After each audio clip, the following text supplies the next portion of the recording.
कल तू आराम दूर नइखे अब धाम अब कल तू आराम दूर नइखे अब धाम तनी जड़ी सुनु गाई लेबे द शिव के जगाई लेबे द चिलमिया चढ़ाई लेबे द शिव के जगाई लेबे द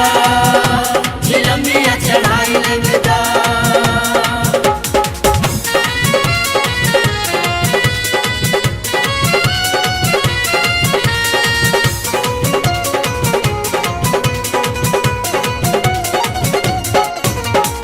चिलम के धुआं जति जई है आकाश में खुश होई है बाबा बैठल कैलाश में बुलबम बुलबम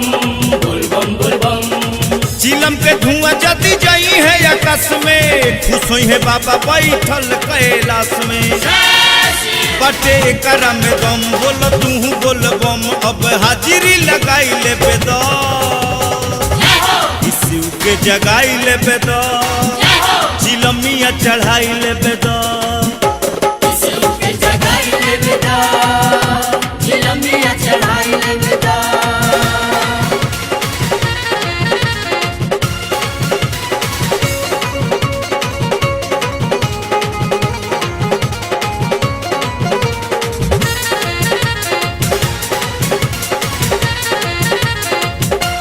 भक्ति के हटे ही है दवाई पियते रुकी ना गोड़वा दुखाई बुलबम बुलबम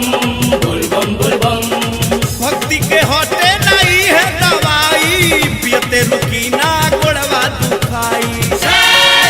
बाबा हमें बड़ी दानी सब जाने ले कहानी धनी राजा के सुनाई लेबे द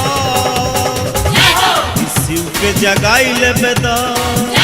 चिलमिया चढ़ाई लेबे द शिव के जगाई लेबे द चिलमिया चढ़ाई लेबे द अब कल तू आराम दूर नइखे अब धाम तनी जड़ी सुनु गाई लेबे द शिव के जगाई लेबे द चिलमिया चढ़ाई लेबे द शिव के जगाई लेबे द चिलमिया चढ़ाई लेबे द शिव के जगाई लेबे द चिलमिया चढ़ाई लेबे द शिव के जगाई लेबे द